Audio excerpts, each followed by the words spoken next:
Hello and welcome in the tiny little video studio that we have in The Hague, where we also have our SOC. I'm here with Maarten, and you visited Microsoft Ignite. Did you enjoy your trip? It was wonderful, Jeroen. It happened in Orlando, Florida this year. We had a lot of people there. Almost 30,000 people showed up. Wow. Yeah, a lot of things happened. And there was a new setup. You saw a lot of things happening in the Expo Center. And also Satya Nadella's keynote happened for a large part in the Expo Hall. Okay, now the thing that we want to know. What were the big announcements? Yes, well, there were a lot of big announcements. My personal favorite was the one around Azure Arc, a new service that Microsoft announced to really deliver Azure services to other places than their public cloud. So perhaps running it on top of some of the AWS resources, or running Azure service on top of a non-managed Kubernetes cluster, or maybe your own data center. Oh wow, that's a game changer. And how is that working? Well, it extends basically the Azure control plane to other places. So it takes Azure Resource Manager and connects to other Windows servers, Linux machines, or Kubernetes clusters and delivers services there. The first two services Microsoft is providing are data services, so managed SQL and PostgreSQL Hyperscale. Okay, and is it hard to install such a node? Well, there's a bit of configuration involved, but basically once you connect the machine or the Kubernetes cluster, you can get those data services deployed to those Azure Arc nodes. All right, amazing. And were there any other announcements? Yeah, on Azure Governance, for instance, with ARM, you saw the what if possibility now coming technically. So you could check beforehand what your changes will result to in your platform. And of course, there were a lot of announcements around security.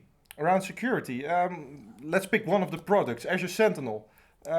What were the announcements on Azure Sentinel? Well, I think earlier that month it went GA, so people are excited to try out Microsoft's new Cloud SIEM.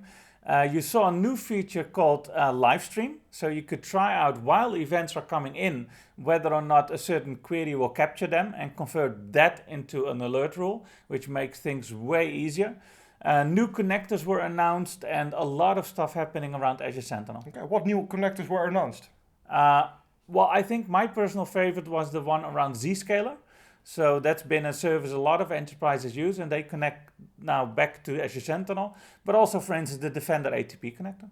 Okay, talking about Defender ATP, I saw some things on Twitter that there also were big announcements around that product. Absolutely, yeah. You saw that there is now a possibility to protect your Mac, your MacBook, and the Mac OS, which now really also delivers the EDR functionality. So things like live response and being able to fully utilize ATP on your Mac. And they announced a Linux agent. Oh, cool. So, talking about the Mac agent, is it on par with the Windows agent right now, or?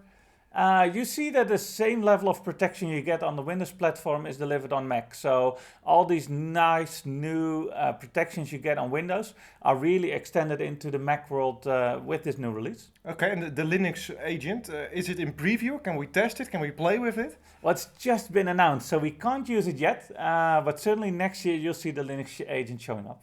Ah, great. And Security Center, also one of the big security products in Microsoft Azure. Is there something new in that product? Yeah, Azure Security Center is still a lot of features we get new, and on Ignite we had announcement around continuous exporting and reporting from ASC.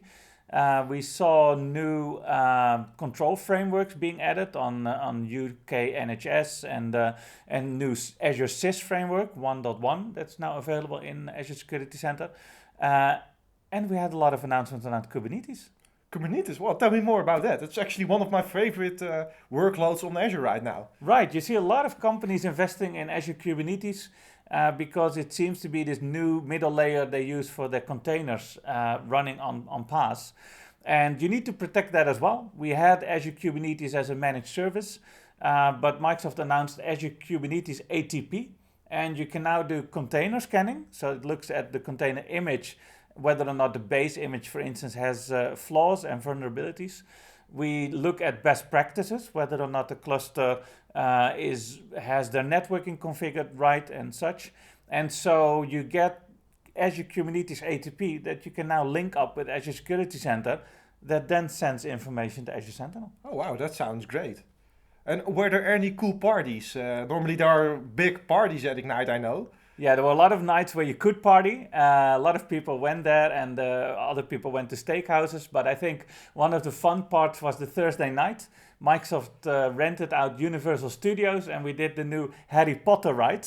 The one with the sidecars on the motor. And it was as epic as they advertised. Ah, cool. Well, great. Well, great you had an awesome time over there. And yeah, thanks for having you in our studio. Yeah, thank you, Jeroen.